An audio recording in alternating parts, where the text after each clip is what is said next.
বেশ কয়েকদিন ধরে এবং আজকেও যেইভাবে তৃণমূল নেতারা আক্রান্ত হচ্ছে, এই বিষয়টা নিয়ে আপনার কি মতামত? তৃণমূল নেতারা আক্রান্ত হচ্ছে সংগঠন। তৃণমূল কংগ্রেসের তরফ থেকে বা সমর্থকেরা বারবার যেটা বলছে শাহজাহান শেখ একসময় সিপিআইএম করতেন, এইটা নিয়ে আপনার কি মতামত? শাহজাহান টোটাল জায়গায় সে যা কারবার করেছে এখন শত শত কোটি টাকার মালিক, আর এই টাকার বড় অংশ কালীঘাটে যায়। অভিষেক ব্যানার্জি বলছে হাইকোর্টের জন্য তাকে অ্যারেস্ট করতে পারছে না। আর যে হাজার হাজার মেয়েরা বলছে শাহজাহান শেখের বাহিনী আমাদের ধর্ষণ করছে, আমাদের নারী নির্যাতন করছে, আমাদের জমি লুট করছে, এইটা কমপ্লেন নয়। তারা পুলিশের কাছে কমপ্লেন দিতে গিয়ে ফিরে এসছে, সেটা কমপ্লেন নয়। পুলিশ জনগণের যে আওয়াজ এদের বিরুদ্ধে, এতেই তো পুলিশের সুয়ামোটো কেস করা। কিন্তু শুভেন্দুর কথাটা তো খাটবে না, কারণ ধর্ষণ করেছে তো উত্তম, ধর্ষণ করেছে তো শিবু। ধর্ষণকারীদের জাত থাকে না, ধর্ষণকারীদের ধর্ম থাকে না। শাহজাহান হয়তো সম্প্রদায় মুসলিম, শিবু কি মুসলিম? বেশ কয়েকদিন ধরে এবং আজকেও যেইভাবে তৃণমূল নেতারা আক্রান্ত হচ্ছে, এই বিষয়টা নিয়ে আপনার কি মতামত? তৃণমূল নেতারা আক্রান্ত হচ্ছে সংগত কারণে, কারণ মানুষের ক্ষোভ, পুলিশ কোনো ক্ষোভকে ন্যায্যতা দেয়। পুলিশের কাছে সন্দেশখালীর লোক, মায়েরা, সাধারণ মানুষ, তাদের জমি কেড়ে নেওয়া হচ্ছে, তাদের বিভিন্ন প্রকল্পের টাকা লুট হচ্ছে, তাদের উপরে অত্যাচার হচ্ছে, এমনকি মহিলাদেরও মান সম্মান নিয়ে টানাটানি হচ্ছে। এ সমস্ত পুলিশ জানে তৃণমূলের নেতাদের তত্ত্বাবধানই হচ্ছে। এমনকি এমনও খবর তারা বলছে, আমরা পুলিশের কাছে কোনো অভিযোগ এই দুষ্কৃতিকারীদের বিরুদ্ধে বলতে গেলে তারা বলতো যে তোমরা শাহজাহানের কাছে যাও, তোমরা শাহজাহানের ভাইয়ের কাছে যাও, কোনো উত্তম শিবুর কাছে যাও। পুলিশের উপরে আস্থা পুরো হারিয়ে গেছে। স্বাভাবিক কারণে দেয়ালে সন্দেশখালীর মানুষের, বেলবজুর মানুষের পিঠ থেকে গেছে। তারই বহিঃপ্রকাশ হচ্ছে তাদের প্রতিরোধে। এবং প্রতিরোধের ধরন হলো তারা গাছের ডাল, তারা ছোট লাঠি, তারা ঝাঁটা, এই সমস্ত দিয়ে তারা প্রতিরোধ করছে। এবং যে মেয়েরা মায়েরা যে বক্তব্য সেখানে হাজির হচ্ছে তো সাংঘাতিক, একেবারে বর্বরতার পৌঁছেছে। স্বাভাবিক কারণে এ সম্পূর্ণ হচ্ছে শ্রমশক্তি হলো নারীরা, আর নারীদের উপরে যে অত্যাচার, তার বিরুদ্ধে যে বিস্ফোরণ ঘটেছে, এটা খুবই দৃষ্টান্ত যে কিভাবে রাষ্ট্রশক্তির বিরুদ্ধে এবং শাসকের বিরুদ্ধে রুখে দাঁড়ায়। তখন এখানে স্পষ্টভাবে তিনি জমির চরিত্র পরিবর্তনের বিষয়টাকে সামনে আনবেন। এটা নিয়ে আপনাদের পার্টির কি কর্মসূচি বা ভাবনা চিন্তা আছে? কোথায় সন্দেশখালীর ব্যাপারটা সার্ফেসে এসে গেছে। আপনারা জানেন ধান জমিকে কিভাবে কনভার্ট করা হচ্ছে, চরিত্র পরিবর্তন করে ভেরি করা হচ্ছে, এবং সেই মানুষের লিস্ট পর্যন্ত দেওয়া হচ্ছে। এই অসংখ্য এখানে অভিযোগ হয়েছে। কোথায় এই অভিযোগ? শুধু সন্দেশখালী না, অন্য জায়গায় সেখানে আসছেন মন্ত্রী, তিনি এখানে ড্যামেজ কন্ট্রোল করার জন্য আসছেন, ভালো ভালো কথা বলছেন। সুজিত বোস যেখানে এমএলএ, সেখানেও দেখা যাচ্ছে 70 বিঘে জমি বামপন্থী আমলে কৃষকের মধ্যে ডিস্ট্রিবিউট হয়েছিল, সেটাও আজকে সুজিত বোসের যারা কাছের মাফিয়া তারা দখল করে নিয়েছে। ওখানে দেখা যাচ্ছে এটা হলো বিধাননগর। ওদের তো যোগাযোগই করতে পারছি না। এখনই আমি ওই 200 দীপঙ্করের সঙ্গে যোগাযোগ করলাম, তৃণমূল এবং 200 জনকে এই ফিশারি থেকে আউট করে রেখেছে। ওখানে 600 বিঘে জমি একটা নারকেল কলা আছে, 600 বিঘে ফিশারি আছে, সেখানে প্রায় 200 জন শ্রমিক কাজ করছে, মৎস্যজীবী, তাদেরকে হটিয়ে দিয়ে সেখানেও সুজিত বোসের তত্ত্বাবধানে। সুতরাং এটা শুধু সন্দেশখালী এরকম জমিদার পেছনে জমি, ধানি জমিকে জল কর, গায়ের জল করে দেওয়ার ঘটনা, এটা পূর্ব মেদিনীপুর, দক্ষিণ চব্বিশ পরগনা, যত তত্ত্ব এটা সংগঠিত হচ্ছে। না কি করবে? আমাদের এটা ভালো লাগছে যে দেভাগার, যেটা একেবারে পীঠস্থান, বেরমজুর, সন্দেশখালী ইত্যাদি জায়গায় মানুষ আবার তখন যেমন যোদ্ধার জমিদারদের বিরুদ্ধে লড়াই করেছিলেন, এখন নব্যধনী যারা নিউ রিচ তৈরি হয়েছে এবং পুলিশ প্রশাসন এবং তৃণমূলের পঞ্চায়েত তৃণমূল সরকারের তত্ত্বাবধানে তারা আজকের যে তৈরি হয়েছে তার বিরুদ্ধে তারা রুখে দাঁড়াচ্ছে। আমাদের যেমন মোদি যেমন 3টে আইন করে ভারতবর্ষের কৃষককে জমি থেকে উৎখাত করে কর্পোরেটের হাতে জমি তুলে দেওয়ার চেষ্টা করছে, পশ্চিমবাংলায় তৃণমূল কংগ্রেস এই নব্য ধনীদের মধ্য দিয়ে গরিবের হাতে যে জমি ছিল সেই জমি কেড়ে নিয়ে আসল কিন্তু তারা কর্পোরেট মুখী কর্মসূচি এখানে গ্রহণ করছে। আচ্ছা, তৃণমূল কংগ্রেসের তরফ থেকে বা সমর্থকেরা বারবার যেটা বলছে শাহজাহান শেখ একসময় সিপিআইএম করতেন, এইটা নিয়ে আপনার কি মতামত? শাহজাহান শেখের সম্পত্তি, শাহজাহান শেখ সিপিএম যখন বা বামফ্রন্ট যখন এখানে ছিল, মধ্যগগনে ছিল, তখন শাহজাহান শেখকে তো শাহজাহান শেখ আমি যেখানে বাড়ির কাছে সেখানেই বাড়ি, ভাঙড়ের ছেলে, আমার বাড়ি ভাঙড়। শাহজাহান শেখ এখানে মামা বাড়ি আসে।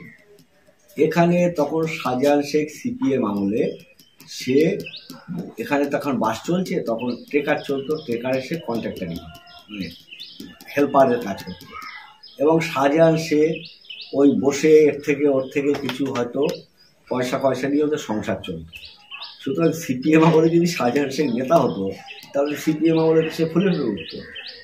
প্রশ্নটা হলো তার যে সম্পত্তির বাহার হয়েছে, আজ যে সে বড় মার্কেট করেছে, দেখে এসছেন সর্বেরিয়াতে শাহজাহান শেখ মার্কেট, শাহজাহান শেখের ফ্যান ক্লাব, শাহজাহান শেখের ইটভাটা, শাহজাহান শেখের চিংড়ি প্রসেসিংয়ের যে কারবার, সেখান থেকে টাকা লুট করা, তৃণমূলে আসার পরই তো শাহজাহান শেখের এই উত্থান হয়েছে।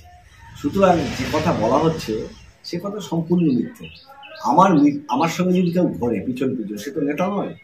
হ্যাঁ, নেতা নয়। এই যেখানে আনন্দবাবু পাশেই আছেন, উনি বিধায়ক ছিলেন, ওনার সঙ্গে যদি এখন হিমালয়গঞ্জে দুটো ছেলে ঘুরে বেড়ায়, ঘুরতেই পারে। কিন্তু তৃণমূল আসার পর যদি তার সম্পত্তির ব্যাপক উত্থান হয়, তার দায়িত্ব আর আনন্দবাবু নিতে পারে না। সেটা হলো প্রচুর লোক জনপ্রতিনিধি হলে ঘুরে বেড়াতে পারে তার সঙ্গে। কিন্তু সে সিপিএম আমলে শুধু হিসেব কষলেই দেখা যাবে, সিপিএম যখন ছিল 11 সাল পর্যন্ত শাহজাহান শেখের চেয়ে চিনতে খেত, আর এখন এই 10 বছর 11 বছরের মধ্যে শাহজাহান শেখ তৃণমূলের 1 নম্বর নেতা হয়ে এই সন্দেশখালী এলাকার, শুধু সন্দেশখালী নয়, তার সাম্রাজ্য একেবারে মালঞ্চ থেকে শুরু করে একেবারে বাসন্তীর চড়াবিদ্যা পর্যন্ত, এই যে তার এরিয়া, এই টোটাল জায়গায় সে যা কারবার করে সে এখন শত কোটি টাকার মালিক। আর এই টাকার বড় অংশ কালীঘাটে যায়। ওই শওকত, শাহজাহান, এরা যারা এখানে মাসেল পাওয়ার, তাদের টাকার একটা বড় অংশ কালীঘাটে যায় নিশ্চিত। না হলে কালকের অভিষেক ব্যানার্জি বলছে হাইকোর্টের জন্য তাকে অ্যারেস্ট করতে পারছে না। আর যে হাজার হাজার মেয়েরা বলছে শাহজাহান শেখের বাহিনী আমাদের ধর্ষণ করছে, আমাদের নারী নির্যাতন করছে, আমাদের জমি লুট করছে, এইটা কমপ্লেন নয়। তারা পুলিশের কাছে কমপ্লেন দিতে গিয়ে ফিরে এসছে, সেটা কমপ্লেন নয়। পুলিশ জনগণের যে আওয়াজ এদের বিরুদ্ধে, এতেই তো পুলিশের সুয়ামোটো কেস করা উচিত ছিল। সুয়ামোটো কেস করে তো শাহজাহানকে অ্যারেস্ট করা উচিত ছিল। কারণ এই চত্বরে 2013 পঞ্চায়েতেও এখানে 5টা পঞ্চায়েত সন্দেশখালীতে বামপন্থীরা পেয়েছিল। এখানে একটা বড় অংশের মানে আপনার পঞ্চায়েত সমিতির আসন বামপন্থীরা পেয়েছিল। এখানকার 11 সাল পর্যন্ত এমএলএ ছিল বামপন্থী, স্বাভাবিক 16 পর্যন্ত এখানে এমএলএ ছিল বামপন্থী, যে নিরাপদ সর্দারকে অ্যারেস্ট করা হয়েছে স্বাভাবিক কারণেই। তারপরে যতগুলো ভোট হয়েছে, একটা ভোটও হয়নি এখানে। এই শাহজাহান শেখ, তারপরে আমাদের এই শওকত মোল্লা, এরা অভিষেক ব্যানার্জির হলো ডান হস্ত বা হস্ত, এদের দিয়ে তারা ভোট করাতে চায়। এবং এখানে মায়েরা বলছেন যে আমরা 16 সালের পর একটা ভোটও দিতে পারি, হাতে আঙুলে কালি দিয়ে সবাইকে পাঠিয়ে দেওয়া হয়। এটাই তো চিত্র, গণতন্ত্র নেই, আর তার সঙ্গে গরিবের সম্পদ লুট হচ্ছে। এটাই হলো সন্দেশখালীর মডেল, তৃণমূল কংগ্রেসের দ্বারা তৈরি হয়েছে। এর বিরুদ্ধে যে প্রতিরোধ উঠছে, বামপন্থীরাও তাদের সঙ্গে থেকে বামপন্থীরা যে কথা বলে গরিবের ক্ষমতায়ন, যে চেষ্টা করেছিল বামপন্থীরা, সেটা আজকে কেড়ে নেওয়ার চেষ্টা হচ্ছে। বামপন্থীরাও জনগণের পাশে থেকে তাদের যে অধিকার, সেই অধিকার বোধের জাগ্রত করার ক্ষেত্রে ভূমিকা পালন করবে। আচ্ছা, এখানে পশ্চিমবঙ্গে যে বিধানসভায় প্রধান বিরোধী দল আছে তার নেতারা, সেটা তথাগত রায় হোক বা শুভেন্দু অধিকারী হোক, সন্দেশখালীর এই ঘটনাটা ধর্মীয়করণ করছে, বলছে যে শাহজাহান শেখকে সামনে রেখে তারা মুসলিম সন্ত্রাসের বিষয়টা নিয়ে আসছে হিন্দুদের উপরে, হিন্দুরাই শুধু আক্রান্ত, মুসলিমরা আক্রান্ত না, এইভাবে দেখাবার চেষ্টা করছে। হলো আরএসএস এর ছাত্র, আরএসএস এর যে দর্শন, আরএসএস এর দর্শন হলো মাইনরিটিকে টার্গেট করে একটা ফ্যাসিজমের একটা দর্শন, থাকে মাইনরিটিকে টার্গেট করে, সেই দর্শন দ্বারাই তারা মানে প্রভাবিত হয়ে বলছে। কিন্তু শুভেন্দুর কথাটা তো খাটবে না, কারণ ধর্ষণ করেছে তো উত্তম, ধর্ষণ করেছে তো শিবু। ধর্ষণকারীদের জাত থাকে না, ধর্ষণকারীদের ধর্ম থাকে না। শাহজাহান হয়তো সম্প্রদায় মুসলিম, শিবু কি মুসলিম, আর এই উত্তম কি মুসলিম? এরা তো হিন্দু। তাহলে আমাদের কথা হলো যে ধর্ষণকারী লুটেরা এরা হিন্দু হতে পারে, মুসলিম হতে পারে। এখানে চেষ্টা করেছিল যে মানে আমি মানে বিরোধী দলনেতা শুভেন্দুর একটা ভাষণ শুনলাম যে এখানে হিন্দু মেয়েদের উপর অত্যাচার করছে মুসলিম, কিন্তু আজকে চোখের সামনে দেখছে সন্দেশখালীবাসী, তারা বেশিরভাগ অভিযোগ করছে হলো 3টে লোকের নামে, তার মধ্যে 2টো হিন্দু, 1টা মুসলিম। সুতরাং ধোপে টেকে না, কারণ ধর্ষণকারীদের জাত নেই, লুঠেরাদের জাত নেই, কিন্তু আরএসএস এর দর্শন অনুযায়ী হিন্দু ভোটকে এককাট্টা করার জন্য রামজিহাদ থেকে শুরু করে, গরুর মাংস থেকে শুরু করে, মানে অভিন্ন দেওয়ানি থেকে শুরু করে তাদের যে এজেন্ডা, সেই এজেন্ডাই তারা বলছে, কিন্তু এটা ধোপে টিকবে না। এই যে আন্দোলন শুরু হয়েছে, এর প্রেক্ষিতে আপনার কি মনে হয় যে ধর্মীয় মেরুকরণ নাকি মানুষের যে জমির আন্দোলন, এইটা কোনটা শেষ পর্যন্ত স্ট্যান্ড করবে? স্ট্যান্ড করবে জমির আন্দোলন, স্ট্যান্ড করবে নারী জাতির সংগ্রাম, এটাই স্ট্যান্ড করবে। একটা বিভাজনের রাজনীতি মমতা এবং মোদিরা মিলে করছে, কিন্তু আমরা বামপন্থীরা তারা আমরা যেটা সামনে আনছি, জমি লুটের বিরুদ্ধে, বেকারির বিরুদ্ধে, মূল্যবৃদ্ধির বিরুদ্ধে, মজুরির জন্য, কাজ পাওয়ার অধিকারের জন্য, এইটি স্ট্যান্ড করবে। এইটা মানুষ আস্তে আস্তে বুঝছেন, এবং সেই বোঝানোর কাজ ত্বরান্বিত আমাদের বামপন্থীদেরই করতে হবে। অনেক ধন্যবাদ।